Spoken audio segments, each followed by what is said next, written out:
नमस्कार, SBT news में आपका स्वागत है।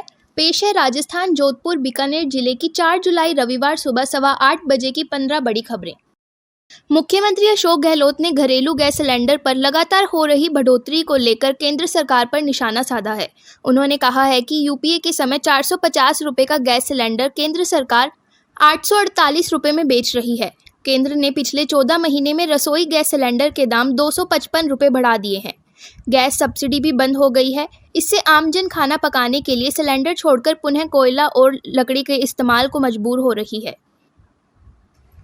दौसा जिले के लालसोट क्षेत्र के रालावास गांव में प्रस्तावित नए औद्योगिक क्षेत्र के लिए भूमि अवापति प्रक्रिया में गणेशधाम मंदिर आसपास बसी आवासीय बस्तियों के उजाड़ने के विरोध में एवं भविष्य में आवश्यक सुविधाओं के लिए भूमि छोड़ने की मांग को लेकर दर्जनों ग्रामीण महिला पुरुषों ने राज्यसभा सांसद डॉक्टर करोड़ी लाल मीणा की अगुवाई में शुक्रवार दोपहर लालसोट पुलिस थाने के बाहर धरना प्रदर्शन किया। धरना प्रदर्शन में महिलाएं व छोटे छोटे बालकों ने भी हाथों में तख्तियां लेकर गणेश धाम व गरीबों के आशियानों को नहीं उजाड़ने की गुहार लगाई। पेट्रोल और डीजल की तेज रफ्तार से बढ़ती कीमतों के बीच राजस्थान की गहलोत सरकार ने बड़ा फैसला लिया है। सरकार की राजस्थान राज्य पथ परिवहन निगम ने रोडवेज की बसों में फिलहाल यात्री किराया नहीं बढ़ाने की घोषणा की है। परिवहन मंत्री प्रताप सिंह खाचरियावास ने कहा कि यह पब्लिक सर्विस घाटे में जरूर जन कल्याण के लिए समर्पित राजस्थान रोडवेज की बसों के यात्री किराए में वृद्धि नहीं की जाएगी। खेत की बीमार मिट्टी के उपचार को समझे बिना ही बांसवाड़ा के 5.5 लाख किसानों ने नई फसल की तैयारी कर ली है। मॉनसून की दस्तक के साथ खरीफ फसलों को लेकर खेतों में जुताई के बाद बुवाई भी तेजी से हो रही है। बहुत सी जगहों पर बीज के साथ में खेतों में खाद भी डल चुकी है।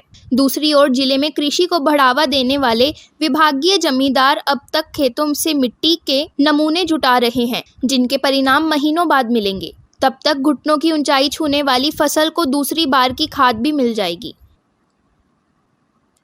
लोगों को विभिन्न कार्यालयों में सरकारी समय पर उपलब्ध कराने के लिए 2011 में राजस्थान लोक सेवा गारंटी अधिनियम लागू किया गया है, लेकिन पिछले 10 सालों में अफसरों ने इस कानून की जमकर धज्जियां उड़ाई है। इन 10 सालों में समय पर काम नहीं होने की 8 करोड़ से ज़्यादा शिकायतें सरकार के पास पहुंची।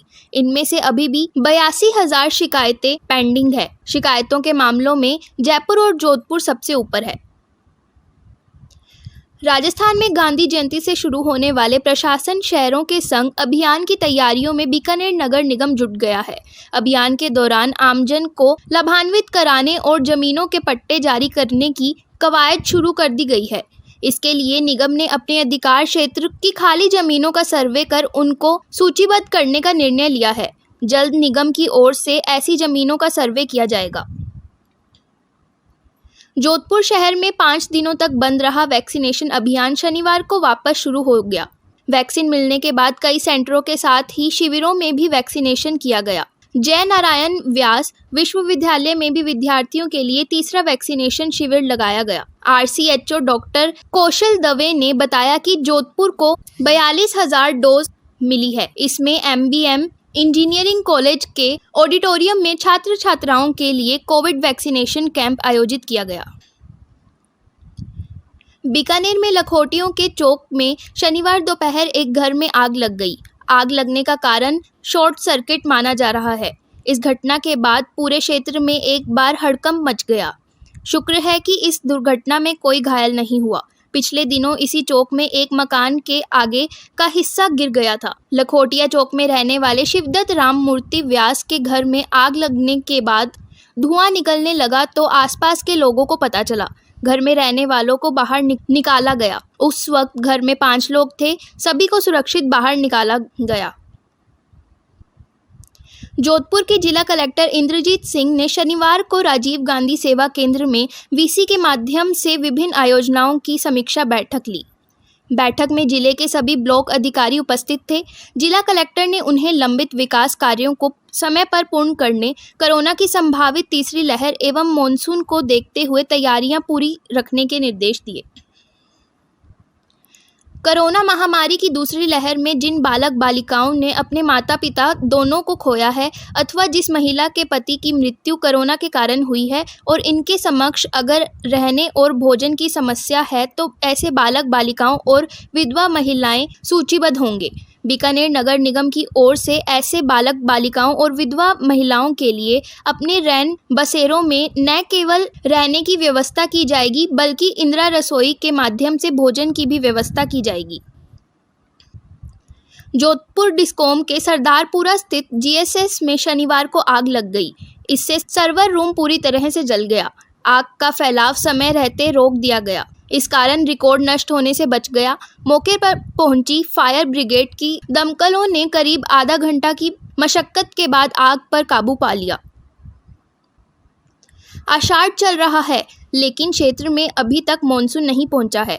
हवा के अनुकूल नहीं होने के कारण यह स्थिति बनी हुई है। अमूमन बीकाना में जून माह के अंत या जुलाई के पहले 2-3 दिन में मानसून की पहली वर्षा हो जाती है।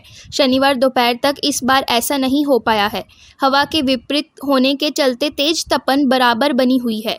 वहीं सुबह सुबह उमस का भी प्रभाव रहता है। सुबह 9 बजे बाद से धूप में तेजी आने लगती है। यह मध्याह्न तक पूरे रंग में आ जाती है। राहगीर बचाव के लिए सिर पर कपड़ा या टोपी लगाकर कर रहे हैं। जोधपुर नगर निगम की बिना अनुमति के अनाधिकृत रूप से लगे कैबिनों को हटाने का विशेष अभियान शनिवार से शुरू हो गया है। नगर निगम दक्षिण की तरफ से यह अभियान शुरू किया गया है। पहले दिन शहर के मेडिकल चौराहे से लेकर शास्त्री सर्किल तक कैबिन हटाने की कार्रवाई की गई।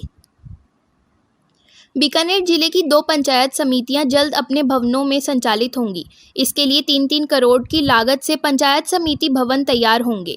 भवनों के निर्माण के लिए जमीन का आवंटन हो गया है। जिला परिषद भवनों का मानचित्र तैयार करने के साथ एस्टीमेट तैयार कर रहा है। पंचायत समिति भवनों में सभागार सहित विभिन्न कक्षाओं का निर्माण होगा। आधुनिक सुविधाओं की व्यवस्था रहेगी।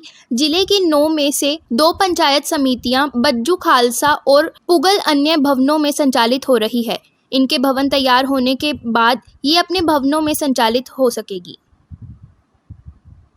तेजी से बढ़ रहे साइबर अपराधों पर अंकुश लगाने के लिए एक और जहां राज्य सरकार और संबंधित एजेंसीज लगातार कोशिश कर रही है, वहीं आमजन को जागरूक करने के उद्देश्य चलते जोधपुर के सामाजिक संगठन सत्यमेव जयते सिटीजन सोसाइटी और शैक्षिक संस्थान institute of leadership and skill development की टीम संयुक्त रूप से स्कूलों और कॉलेजों में जागरूकता अभियान चलाएगी। इस अभियान को लेकर बाकायदा दोनों संगठनों के बीच विधिवत रूप से MOU किया गया है। फिलहाल इस बुलेटिन में इतना ही। फिर हाजिर होंगे और बड़ी खबरों के साथ। SBT न्यूज के और भी वीडियोस को देखने के लिए हमारे चैनल को सब्सक्राइब करें और नोटिफिकेशन पाने के लिए बेल आइकन को प्रेस करें।